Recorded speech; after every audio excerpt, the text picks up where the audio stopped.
अक्सर हम अपने से बड़े और बुजुर्ग लोगों से उंगलियां चटकाने को लेकर बहुत सी बातें सुनते रहते हैं, जैसे कि इससे हाथों की उंगलियां कमजोर हो जाती है और बुढ़ापे में गांठियां हो सकती है, और कुछ लोग तो इसे अपशगुन भी मानते हैं।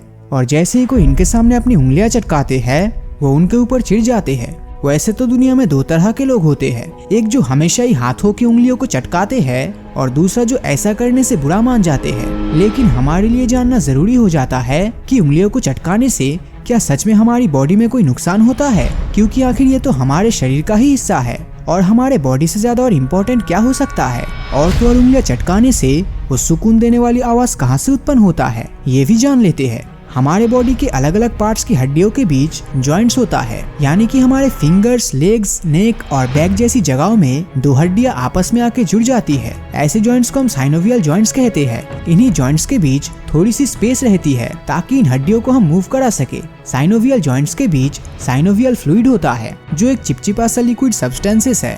ये लिक्विड बिल्कुल एग यॉक की तरह घने होते हैं। हड्डियों के बीच साइनोवियल फ्लूइड रहने की वजह से ही हमें हाथ पैर के हड्डियों को मूव कराने में कोई परेशानी नहीं होती। इसकी गैर मौजूदगी में हमारी हड्डियां मूवमेंट करने के दौरान रगड़ जाती है और धीरे धीरे ग्राइंड होने लगता है।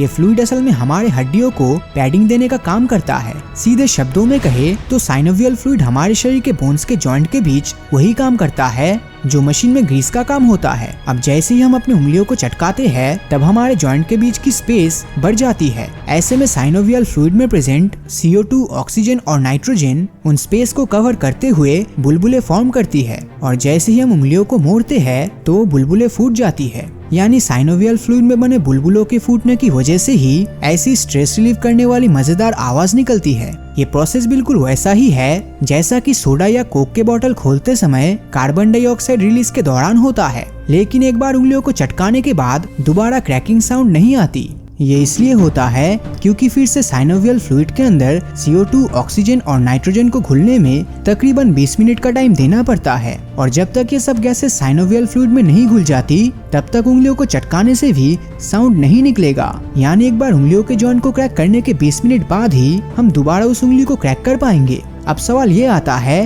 कि क्या जोड़ों को चटकाना अच्छा है और क्या इससे जोड़ों पर कोई नुकसान होता है? इन सवालों के उत्तर ढूंढने के लिए डॉक्टर डोनाल्ड उंगर ने एक रियल लाइफ केस स्टडी का सहारा लिया। असल में उनकी माँ ने हमेशा उन्हें ये बताकर टोकती रहती थी कि उंगलियों के जोड़ों को चटकाने से हड्डियों में जॉइंट इम्प्लीमेंटेशन और आर्थराइटिस जैसी बीमारी होती है, और अपने माँ की इस बात को गलत साबित करने के लिए उन्होंने लगातार 4 सालों तक अपने लेफ्ट हैंड के फिंगर्स को दिन में 2 बार चटकाते थे। वही दूसरी तरफ उन्होंने अपने राइट हैंड के फिंगर्स को एक बार भी नहीं चटकाया। इतना सब कुछ उन्होंने अपने रिसर्च के लिए किया। 4 साल के वक्त में उन्होंने अपने बाएं हाथ के फिंगर्स को तकरीबन 36,500 बार चटकाया था। 4 साल के एक्सपेरिमेंट के बाद उन्होंने अपने दोनों हाथों का मेडिकल एक्सपेरिमेंट करवाया और रिपोर्ट में ये पता चला कि दोनों ही हाथ बिल्कुल एक समान है। कोई भी हाथ में किसी भी प्रकार के जॉइंट इम्प्लीमेंटेशन या फिर आर्थराइटिस का कोई लक्षण नहीं था। इस बात से ये साबित हो गया कि उंगलियों के जोड़ों को चटकाने को लेकर जो रूमर सुनने को मिलती है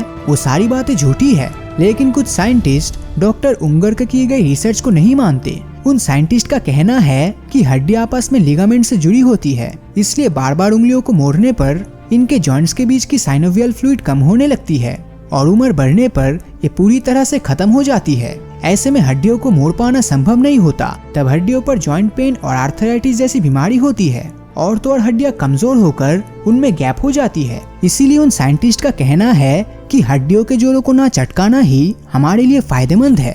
और मेरे ख्याल में हमें जिंदगी में जीने के लिए सिर्फ एक ही शरीर मिला है, और इसीलिए बेहतर यही होगा कि हम डॉक्टर डोनाल्ड की तरह अपने शरीर को लेकर कोई एक्सपेरिमेंट करने की कोशिश ना करें। तो इस बारे में आपकी क्या राय है? हमें कमेंट करके जरूर बताना। और अगर ये वीडियो आपको अच्छा लगा हो तो इस वीडियो को लाइक और अपने दोस्तों के साथ शेयर करना मत भूलना। और अगर अभी तक आपने हमारे चैनल को सब्सक्राइब नहीं किया है तो सब्सक्राइब करके नोटिफिकेशन बेल को ऑन कर दीजिए, क्योंकि मैं ऐसी वीडियोस हर हफ्ते लाता रहता हूँ। तो मिलता हूँ आपसे अगले वीडियो में, और हमेशा की तरह थैंक्स फॉर वॉचिंग।